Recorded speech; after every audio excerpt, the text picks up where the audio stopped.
Key points. Dr. Jekyll. Jekylls Pride. Jekyll's fatal flaw is that he is too proud. He wants to appear better than everyone else. This forces him to hide his undignified pleasures and live a double life. Jekyll admits that many men would have openly displayed the characteristics he considers shameful, showing they're not that bad. Jekyll and Society. Jekyll has always been known for charities, showing he does a lot for others.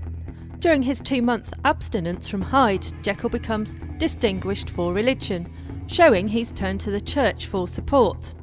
Jekyll is under pressure from the expectations of Victorian society to be the perfect gentleman, which is why he hides his little vices. Jekylls Experiment. Jekyll states there is a duality in man, meaning people have the capability to do both good and bad.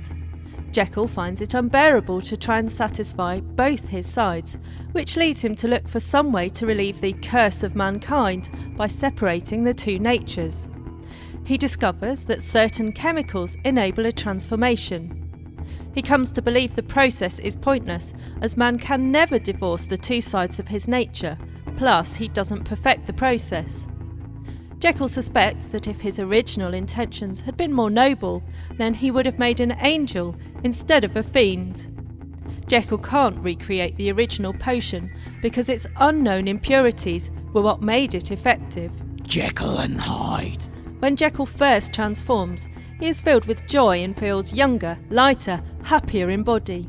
He instantly knows that Hyde is tenfold more wicked than the original bad part of himself, but he feels delighted and intoxicated rather than scared by this.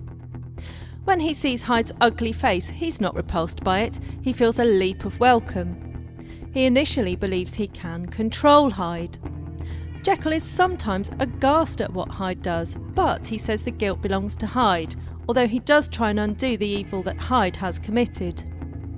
Jekyll feels almost like a father to Hyde, as he's created him, whereas Hyde has little awareness of Jekyll's life. Jekyll gets to the point where he feels he has to choose, but can't because he likes aspects of both Jekyll and Hyde. After Hyde murders Carew, the idea of turning into Hyde puts Jekyll into a frenzy, and yet he still longs for the freedom Hyde brings. Eventually, both sides begin to fear and hate each other. In the end, Jekyll pities Hyde because he knows Hyde is terrified that Jekyll has the power to kill them both with suicide.